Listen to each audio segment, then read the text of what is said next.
alors Philippe, troisième génération. Moi, l'entreprise, c'est l'histoire d'une vie parce que je fais partie de ces gens qui n'ont pas connu de démarcation entre la vie pro et la vie perso, puisque la maison, l'entreprise, c'était accolé. Et puis mes deux parents travaillaient dans l'entreprise. Donc le bureau, c'était le salon. Et puis voilà, on voyageait d'un univers à l'autre. Donc ça s'est fait. Alors, je ne pense pas que ce soit naturel, mais c'était un peu cultivé par mon papa où ça se fait naturellement. Donc depuis sa création en 1956, l'entreprise elle a toujours voulu suivre les besoins des consommateurs, voire les anticiper. C'était un des gros motos de mon grand-père, c'est voilà, de comprendre ce que les gens veulent. Ce qui fait qu'on a évolué en termes de matériaux, puisqu'on est passé du bois au PVC qui marchait mieux sur l'extérieur et à l'aluminium aujourd'hui. Et puis aussi on a exploré différents produits, que ce soit de la fenêtre, des volets, des portails, des clôtures.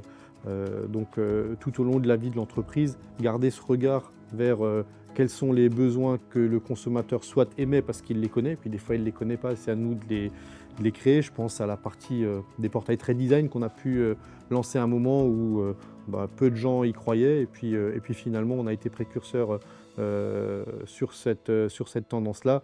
Donc voilà, garder l'œil sur ce que les gens veulent ou voudront, et puis finalement le job de l'installateur et du fabricant, c'est de comprendre ce que veut le client et puis de s'adapter, et non l'inverse où je vais produire un produit, je vais le pousser au client. Non, c'est vraiment de comprendre quels sont les besoins et d'y répondre.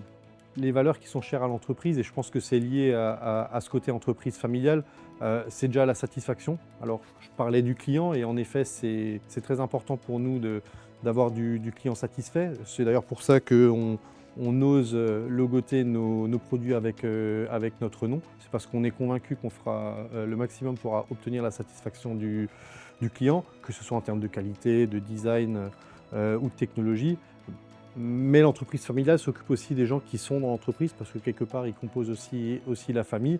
Et c'est de se dire voilà, comment je mets le collaborateur au centre de nos réflexions, parce qu'on sait qu'un collaborateur impliqué, motivé, à qui on aura donné du sens, il va donner son meilleur, et c'est ce qui va nous permettre derrière d'obtenir cette satisfaction client. Et on est dans un environnement compétitif, il faut qu'on donne notre meilleur, il faut qu'on ait des résultats qui donnent satisfaction à nos équipes, puisqu'on veut durer. Et donc en ayant cette culture du sport qui va nous pousser à être ambitieux, parce que quand on commence un match, c'est pour le gagner. On va bien se préparer avant, mettre en place une tactique de jeu.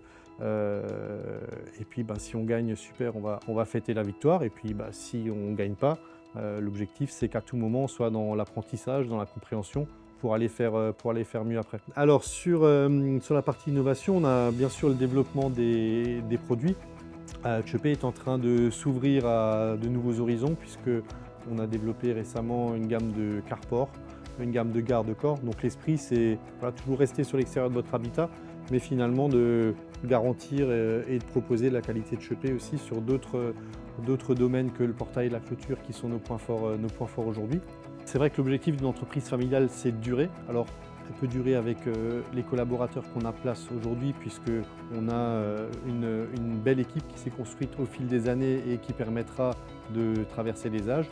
Et après, j'ai 2 enfants, et ça sera avec grande fierté qu'ils puissent continuer cette aventure aussi.